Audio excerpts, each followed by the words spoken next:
볼까요? 시작. 아버지의 목숨과 이 아이의 목숨이 이렇게 얽혀 있습니다. 소인이 어른의 종, 저의 아버지에게 되돌아갈 때 우리가 이 아이를 데리고 가지 못하거나 소인의 아버지가 이 아이가 없는 것을 알면 소인의 아버지는 곧바로 숨이 넘어가고 말 것입니다. 일이 이렇게 되면 어른의 종들은 결국 백발이 성성한 아버지를 슬퍼하며 돌아가시도록 만든 꼴이 되고 맙니다. 어른의 종인 제가 소인의 아버지에게 그 아이를 안전하게 다시 데리고 오겠다는 책임을 지고 나섰습니다. 만일 이 아이를 아버지에게 다시 데리고 돌아가지 못하면 소인이 아버지 앞에서 평생 그 죄를 달게 받겠다고 다짐하고 왔습니다.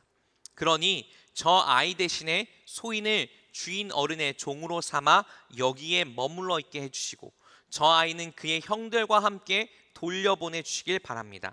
저 아이 없이 제가 어떻게 아버지의 얼굴을 뵙겠습니까? 그럴 수는 없습니다. 저의 아버지에게 닥칠 불행을 제가 참아 볼 수 없습니다. 아멘. 방금 읽은 이 본문의 말씀은요, 요셉의 형인 야곱의 아들들 중에 넷째 아들인 유다의 말입니다. 자, 유다가 지금 무슨 이야기를 하고 있는 건지, 참고로 여러분 가룟 유다랑은 다른 유다입니다. 이 유다가 뭐라고 하고 있는 건지 우리가 좀 더 깊이 알아보기 전에 먼저 지난주에 이어서 축구 이야기를 조금 한번 해보겠습니다. 최근 제가 우리나라 대표팀 경기를 어떻게 하다 보니까 2번 연속으로 봤는데요. 중국이랑 했던 거, 그리고 싱가포르랑 했던 거. 싱가포르랑 했던 경기는 정말 너무 시원했죠. 골이 너무 빵빵 터져서 너무 좋았어요. 자, 그런데 이 두 경기를 보면서요, 제가 어렸을 때 봤던 우리나라 축구 대표팀의 경기랑 좀 제 나름, 전 축구는 진짜 못하지만 한번 비교를 해봤습니다. 여러분 혹시 2002년 월드컵 경기 보신 분들 계신가요? 네, 그쵸. 안 보신 분들도 계실 텐데 저도 그때 초등학교 한 5학년, 6학년 정도 됐던 것 같아요. 그때의 우리나라의 어떤 플레이 스타일이랑 지금 우리나라 플레이 스타일을 좀 비교해 보면요, 그때는 팀 플레이가 굉장히 중요했던 것 같습니다. 뭔가 물론 스타 플레이어들이 있었긴 했지만 지금이랑 비교하면 조금 다른 것 같아요. 지금은 역시 뭐 팀 플레이가 중요하긴 하지만 우리나라에 참 신기하게도 참 놀랍게도 세계 정상급 공격수들이 있죠. 손흥민 선수나 뭐 이강인 선수 같은 그런 선수들이 있습니다. 그래서 지금은 우리나라가 축구 경기를 할 때 옛날에는 혼자서 공을 잡고 뭔가 개인기를 하기 시작하면요, 막 머리가 아프기 시작했어요. 근데 요즘은 손흥민, 이강인 선수들 같은 그런 선수들이 공을 잡으면 저도 모르게 기대감이 생깁니다. 뭔가 하나 하겠는데? 뭔가 공격 포인트를 올릴 수 있지 않을까라고 하는 그런 기대감이 생기죠. 여러분, 이런 선수들, 공을 잡는 것만으로 경기의 흐름을 바꾸는 선수들, 공을 잡는 것만으로 상대 수비수 전체를 긴장하게 만드는 선수들, 공을 잡는 것만으로 그 경기의 흐름을 바꿔버리는 이런 선수들을요, 축구를 좋아하는 분들은 이렇게 부른다고 합니다. 크랙이라고. 크랙이라고 하는 영어 단어의 뜻이 뭔가를 깨다, 부수다 라고 하는 뜻을 갖고 있거든요. 지금까지 경직돼 있던 그 상황을 부수고 뭔가 이 수비 벽에 균열을 만드는 키 플레이어, 게임 체인저를 크랙이라고 부른대요. 제가 왜 이런 크랙 이런 이야기를 하냐면요, 오늘 본문 말씀에 나오는 주인공인 유다가 바로 크랙이었기 때문에 그렇습니다. 야곱의 12아들들 중에 유다는 4번째 아들이었습니다. 사실 별로 비중이 있는 사람이 아니에요. 창세기에 등장하는 여러 명의 인물들 중에서 유다의 분량은 사실 미미합니다. 유다는 약간 주변 인물처럼 보여요. 그런데 유다는요, 자신이 꼭 필요할 때 뭔가 상황을 반전시켜야만 하는 그런 순간에 등장해서 경직돼 있던 이 형들과 요셉 사이의 상황을 바꿔내는 크랙으로서 쓰임 받았습니다. 하나님께서 이들에게 주시고자 하는 그 축복의 길이, 그 축복의 통로가 막혀 있을 때 유다는 상황을 반전시켜서 그 축복의 통로를 뚫어내는 그런 인생으로 쓰임을 받았어요. 자, 그렇다면요, 질문이 생기죠. 유다는 어떻게 그런 인생을 살아갈 수 있었을까? 자, 유다가 어떻게 그게 가능했는지를 알아보기 이전에 먼저 뭐부터 알아봐야 될까요? 유다가 처해 있던 상황이 어떤 상황인지부터 알아봐야 되겠죠. 유다가 뛰고 있던 이 경기가 어떻게 흘러가고 있는지부터 먼저 알아봤으면 좋겠습니다. 자, 오늘 우리가 읽었던 이 창세기 44장은요, 요셉이 형들을 시험하는 이야기를 담고 있어요. 요셉이 약간 오늘 이야기가 옛날 이야기, 전래 동화를 들려주는 느낌이다 라고 생각하고 들으시면 좋을 것 같습니다. 요셉이 이집트에 팔려간 지 13년 만에 총리가 됐습니다. 그리고 요셉이 총리가 딱 되자마자 파라오가 꿨던 꿈, 그리고 요셉이 해석해 준 그 꿈대로 7년간의 대풍년이 찾아왔어요. 그래서 그 풍년 동안 요셉은 열심히 이집트의 총리로서 식량을 비축합니다. 그리고 나서 그 파라오가 꿨던 꿈대로 7년간의 대흉년이 찾아오죠. 그런데 이 7년간의 대흉년은요, 이집트에만 찾아온 게 아니었고요, 요셉의 고향이었던 야곱과 아직도 형들이 살고 있었던 가나안 땅에도 이 흉년이 찾아왔어요. 그래서 이 야곱의 형들은 곡식을 구하기 위해 어쩔 수 없이 이집트로 내려오게 됩니다. 흉년 덕분에 예상치 못하게 요셉과 형들이 20년 만에 다시 만나게 된 거예요. 여러분, 요셉과 형들이 20년 만에 만났는데 그 만남의 분위기가 어땠을까요? 20년 만에 자기를 버렸던, 자기를 매정하게 노예로 팔아버렸던 그 형들을 만났던 요셉의 마음은 어땠을까요? 여러분, 혹시 정말로 사랑했던 사람, 여러분의 가족이나 여러분의 친구들과 갈등으로 인해서 관계를 끊어보신 분 계신가요? 그러지 않길 바라지만 혹시나 그런 경험이 있으시다면 이 요셉과 형들의 만남의 상황을 좀 이해하실 수 있을 것 같습니다. 어떤 사람이랑 우리가 갈등을 하다가 그 소위 말하는 손절을 딱 해버리고 시간이 오래 지나면 어떻게 돼요, 여러분? 그 사람과 내가 왜 싸웠는지, 대체 어떤 이유 때문에 싸웠는지는 기억 저편으로 다 흘러가 버립니다.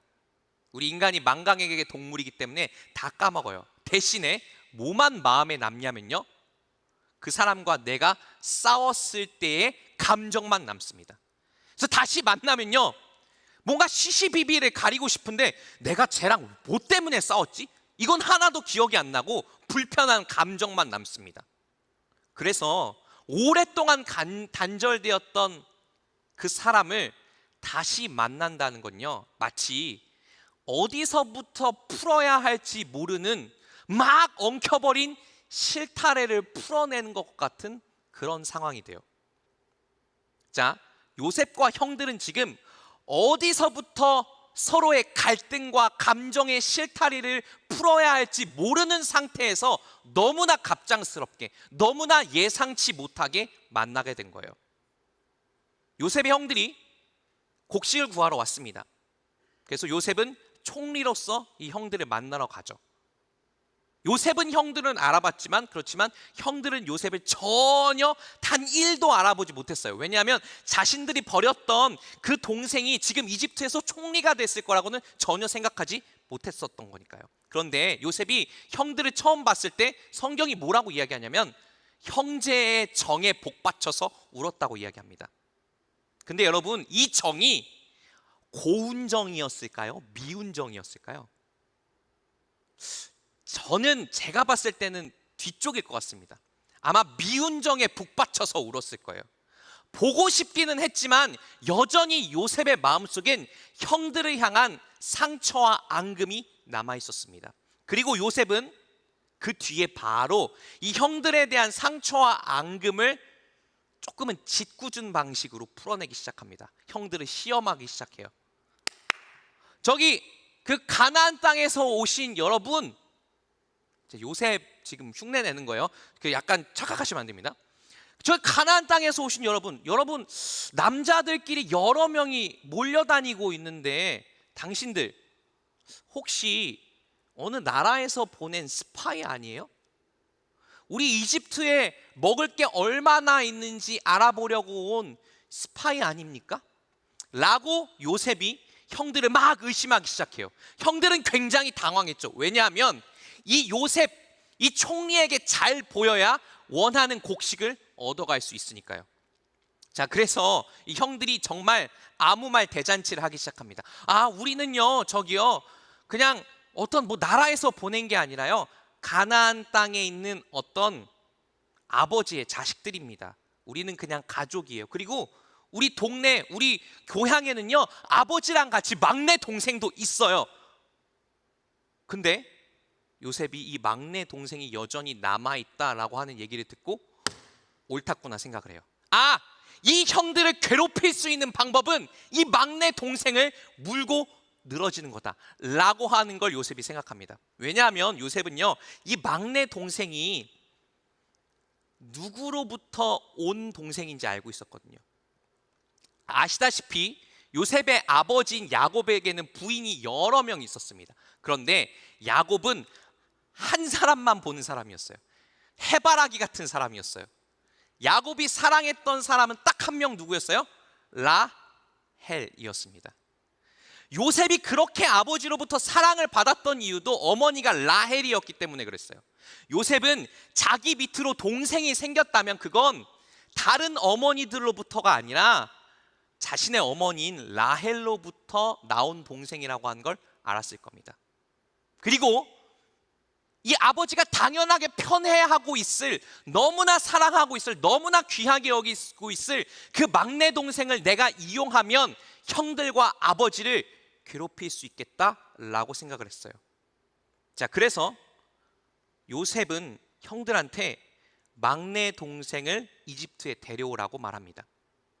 내가 당신들의 말을 못 믿겠으니까요, 그 막내 동생이 고향에 있다며요, 그 막내 동생을 여기다가 데려오면 당신들의 말이 진짜라고 하는 걸 내가 믿겠습니다. 당신들이 정직하다는 걸 한번 그렇게 증명해 보세요 라고 요셉은 형들을 그렇게 막 몰아붙입니다. 자, 그런데 이런 요셉의 막내 동생을 데려오라는 그 말은요, 사실상 형들에겐 이런 거였습니다. 여러분 혹시 이렇게 상처난 데다가 물파스 발라보셨어요? 네. 너 생각만 해도 너무 싫죠. 입 안에다가 이렇게 상처나고 입 안에 난 데다가 그 약국에서 파는 알보칠이라고 하는 약이 있죠. 이거 발라보신 적 있으세요? 정말 쓰라림이 이만큼 몰려옵니다.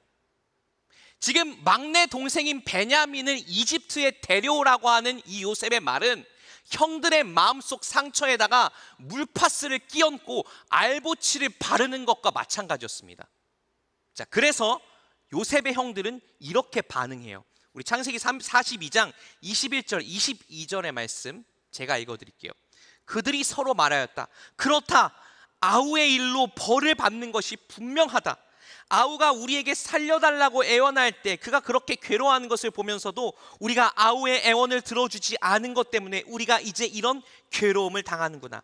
르우벤이 그들에게 대답하였다. 그러기에 내가 그 아이에게 못할 짓을 하는 죄를 짓지 말자고 하지 않더냐. 그런데도 너희는 나의 말을 들은 채도 하지 않았다. 이제 우리가 그 아이의 핏값을 치르게 되었다.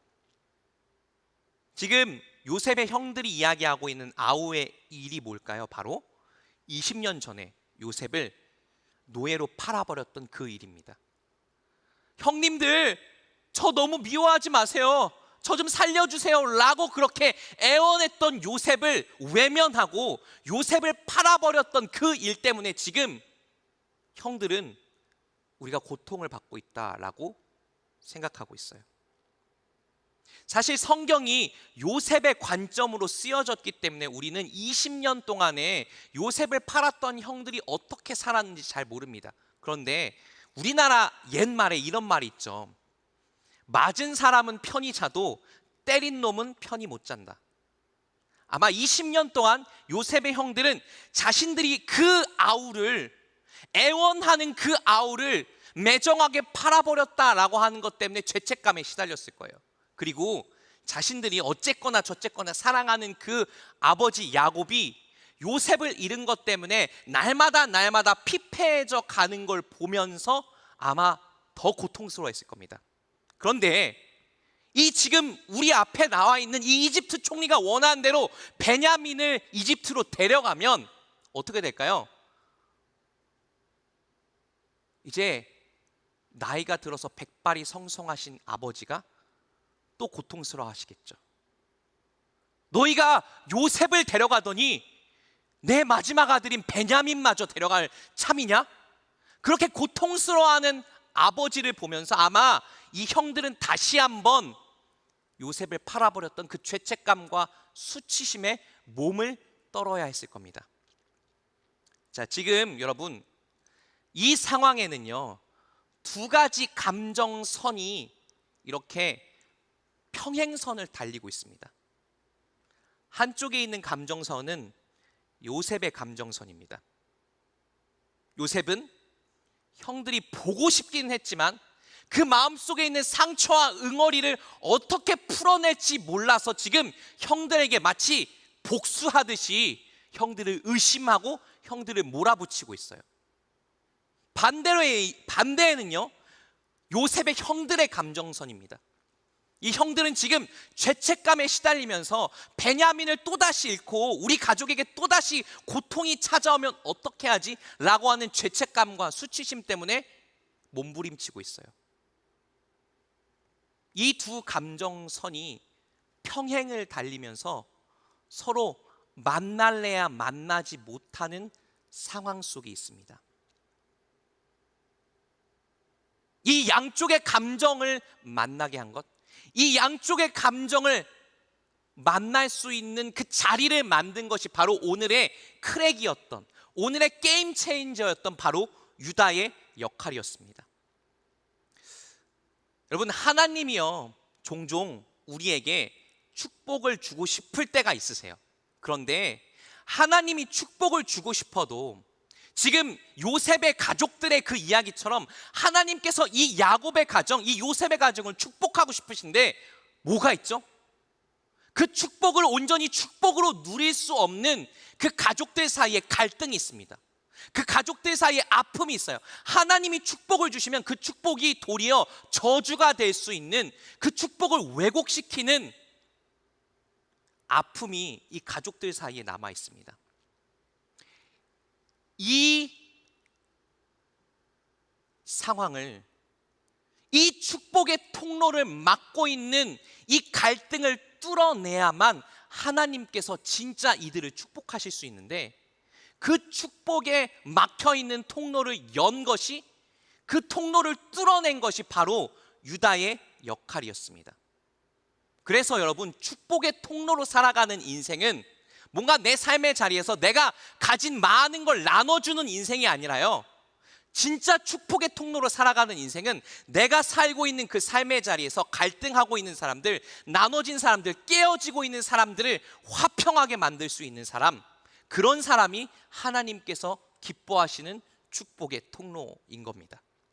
자, 이제 그렇다면요, 유다가 대체 이제 뭘 했는지를 알아봐야 되겠죠.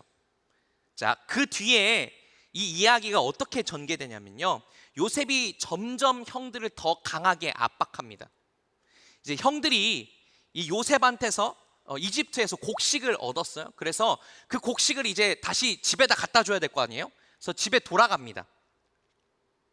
그리고 집에 돌아간 다음에 야곱을 겨우 설득해서 베냐민을 데리고, 이 막내 동생을 데리고 다시 이집트로 가요. 왜 이집트로 갈 수밖에 없었냐? 첫 번째, 흉년이 너무 길어서 한 번 가져온 곡식으로는 가족이 먹고 살 수가 없었어요. 두 번째, 요셉이 진짜 짓궂은데요. 어떻게 하냐면, 저기요, 그 막내 동생 그 사람 데려올 때까지 저 형제들 중에 한 명 여기 남아 있으세요 라고 이야기합니다. 그래서 요셉 형들이 울며 겨자 먹기로 두 번째 서열을 가진 둘째 형인 시므온을 이집트에 놓고 볼모로 두고 가족한테로 돌아가요. 이 시므온을 되찾으려면, 그리고 다시 곡식을 얻어내려면 베냐민을 데려가야 하는데 야곱이 막 노발대발하죠. 그래서 그걸 겨우 설득해서 어쨌든 막내 동생 베냐민을 데리고 이집트에 도착합니다. 자, 그런데 요셉이 이 형들한테 곡식을 줬어요. 주고 나서 이제 빠이빠이 합니다. 아, 네, 잘 가세요. 그런데 형들이 막 그 받았던 곡식 자루를 들고 가나안 땅으로 신나게 가고 있는데, 그런데 갑자기 저 멀리에서 요셉의 밑에 있는 부하 한 명이 막 뛰어옵니다. 저기요, 잠깐 멈추세요. 당신들 지금 뭔가 숨겼죠?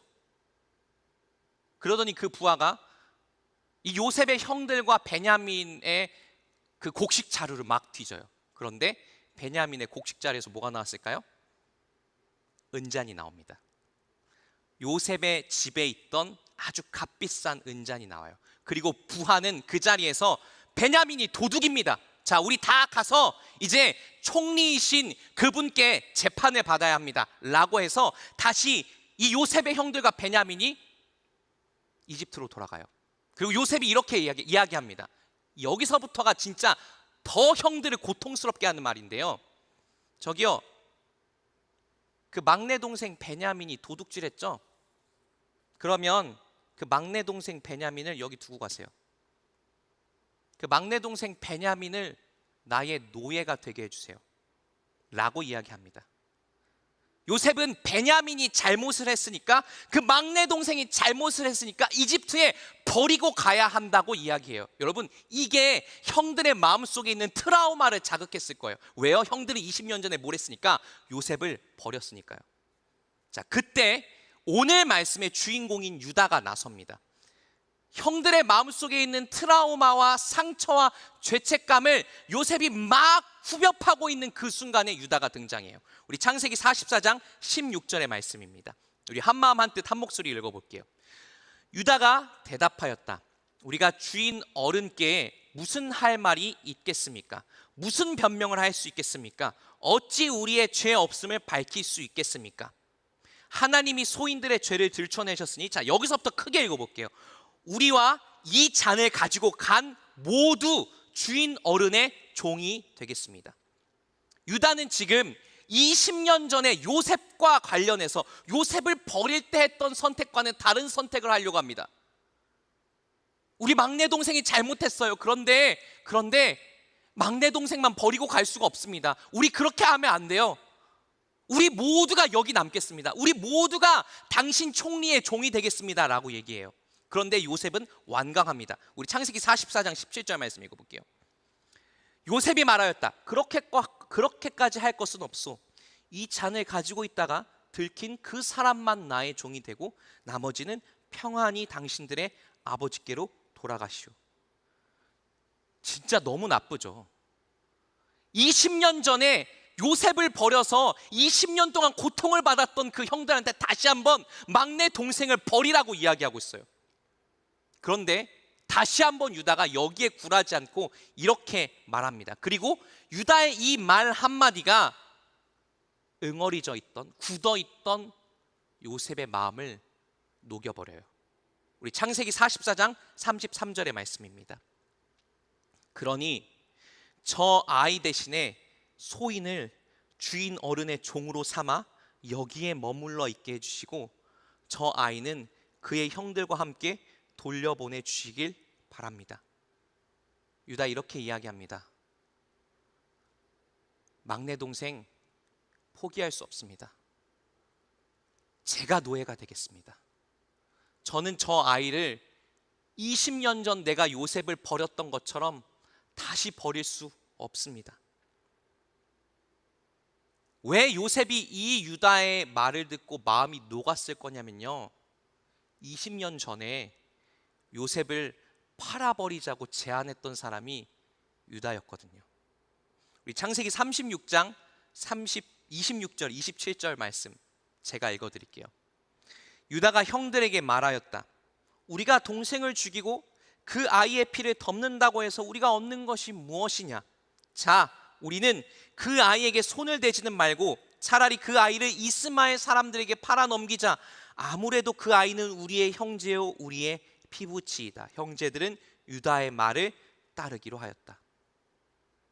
여러분, 20년 전에 유다가 어떻게 했어요?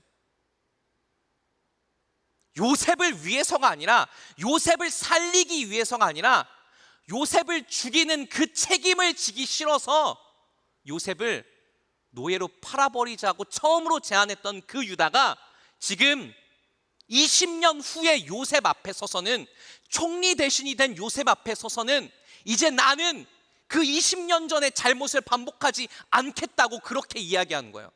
나는 막내 동생을 끝까지 지키겠어 라고 이야기하고 있는 거예요. 그리고 그 말이, 그 유다의 진심이, 막내 동생을 향한 유다의 그 사랑의 마음이, 그 희생과 헌신이 지금 요셉의 마음에 장벽을 무너뜨렸습니다. 여러분, 그런데 유다가 이렇게까지 희생하고 헌신하고 나서야만 하는 사람이었을까요? 여러분, 유다는요, 제가 아까 말씀드렸죠, 네 번째 아들입니다. 가족의 위기 상황에서 네 번째 아들이 해야 할 일은 뭘까요? 가만히 있는 겁니다.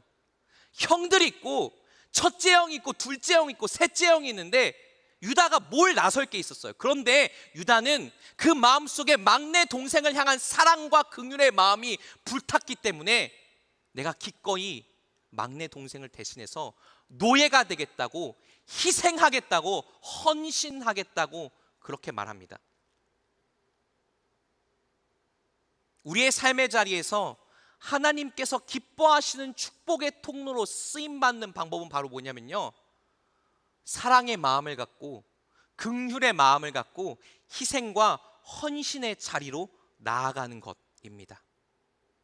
자, 그렇다면요, 이제 마지막 질문을 던질게요. 유다한테 대체 무슨 일이 있었기에 유다가 20년 동안 이렇게 변한 걸까요? 분명히 유다에게는 뭔가 일이 있었기 때문에 유다가 20년 전 그렇게 매정하고 냉정하고 계산적이었던 유다가 이렇게 마음 따뜻한 동생 바라기로 변하지 않았을까요? 자, 이 유다의 변화에 대해서 알아보려면요, 창세기를 조금 길게 봐야 되는데요, 오랫동안 봐야 되는데, 창세기 37장부터요 요셉의 이야기가 계속됩니다.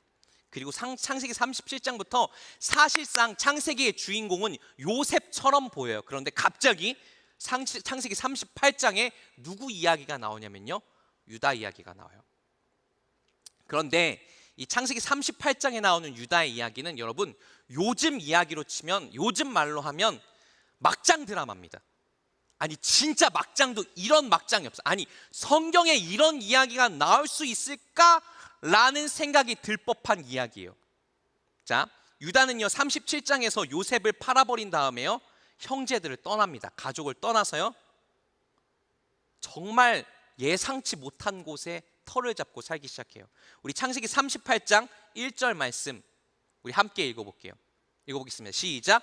그 무렵에 유다는 형제들에게서 떨어져 나가 히라라고 하는 아둘람 사람이 사는 곳으로 가서 그와 함께 살았다.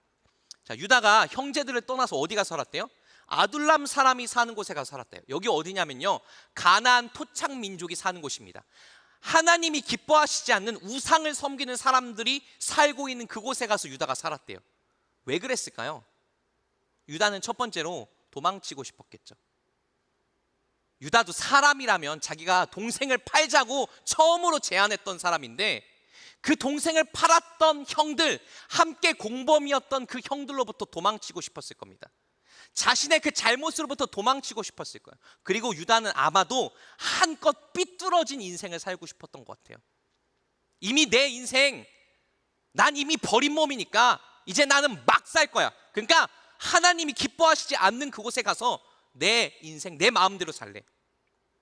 자, 그런데 유다의 이런 마음의 태도가 유다가 낳았던, 그 아둘람 그곳에 가서 낳았던 아들들에게도 영향을 그대로 미쳤습니다. 유다가 아들을 셋 낳았는데요, 첫째, 둘째 아들이 여러분 정말 표현할 수 없을 만큼 엉망진창이었어요. 그래서 하나님이 이런 행동을 그렇게 많이 하시지 않는데 어떻게 하셨냐면요, 우리 창세기 38장 7절의 말씀 읽어볼게요. 함께 읽어보겠습니다. 시작. 유다의 맏아들 에르가 주님께서 보시기에 악함으로 주님께서 그를 죽게 하셨다. 하나님이 얼마나 화가 나셨는지 유다의 첫째 아들을 징계하셨는데 죽게 하셨대요. 둘째 아들이었던 오난이라고 하는 사람도요, 하나님이 똑같이 징계하셔서 죽게 하셨습니다. 이 두 아들을 갑자기 잃고 나서 유다는 아마 그 순간 뭔가 깨달았던 것 같아요. 내가 우리 아버지 야곱에게 했던 게 이거구나. 내가 우리 아버지 야곱에게서 요셉을 빼앗아갔던, 요셉을 팔아버렸던 그 행동이 지금 내 마음속에 찾아오는 그 두 아이를 잃었을 때 슬픔과 같은 거구나 라고 하는 걸 유다가 그 순간 깨달았던 것 같습니다. 자, 그런데요, 더 막장은요 그 뒤에 일어납니다. 유다의 인생은요, 그 두 아들의 죽음과 함께 정말 이제 막 꼬이기 시작한데요, 어떤 일이 일어나냐면요, 유다의 두 아들 중에 첫째 아들은 결혼한 상태였습니다. 남편이 죽었잖아요. 아내만 홀로 남았죠. 유다의 며느리인 다말만 홀로 남았습니다. 근데 당시에 가족 안에 이 아내를, 여자를 지켜줄 수 있는 남자가 없다는 것, 남편이 없다는 것, 또는 아들이 없다는 것 자체는 뭐였냐면요, 이 여성이 그렇게 가부장적인 시대에 자기를 지켜줄 수 있는 사람이 단 하나도 없다는 사실이었어요. 다말은 너무 불안했을 겁니다. 자기의 시아버지인 유다는 자신을 거들떠보지도 않고 자신을 보호하려고 하지 않고요, 그리고 유다가 사실은 원래 이렇게 되면 유다의 아들들 중에 한 명을 다시 다말이랑 결혼시켜야 되거든요. 근데 그 결혼이 계속해서 실패했어요. 다말은 이제 이 세상을, 이 험한 세상을 홀로 살아가야 하는 상황이었습니다. 그래서 다말이 꾀를 냅니다. 우리 모두가 예상치 못한 정말 엄청난 꾀를 내요. 내가 시아버지의 아이를 가져야 되겠다. 와, 놀랍지 않으세요? 이게 성경에 나와도 되나? 이게 진짜니까 나오는 겁니다. 다말이 어떻게 하냐면요, 유다가 평소에 자주 가는 그곳에 가서 몸을 파는 여성처럼 분장을 하고 몸을 파는 여성처럼 얼굴을 가리고 서 있습니다. 이미 막장 인생을, 꼴대로 꼬여버린 인생을 막 살고 있던 유다는요, 그 몸을 파는 여성과 부적절한 관계를 맺어요. 그런데 유다가 지불할 돈이 없으니까 이 여성이 유다한테 이렇게 이야기합니다. 지금 나한테 돈 줄 거 없으면요, 그러면 당신이 나와 잠자리를 가졌다라고 하는 징표를 나에게 주세요. 이게 당신이라고 하는 걸 증명할 수 있는 뭔가 물건을 하나 주세요. 그래서 유다가 자기 물건을 하나 줘요. 자, 이렇게 유다의 정말 말도 할 수 없는 이런 행동이 끝난 다음에 갑자기 유다의 귀에 정말 예상치 못한 일이 들려오죠. 저 유다 씨, 당신 아내 있잖아요. 죄송해요. 당신 며느리 있잖아요. 며느리 있지.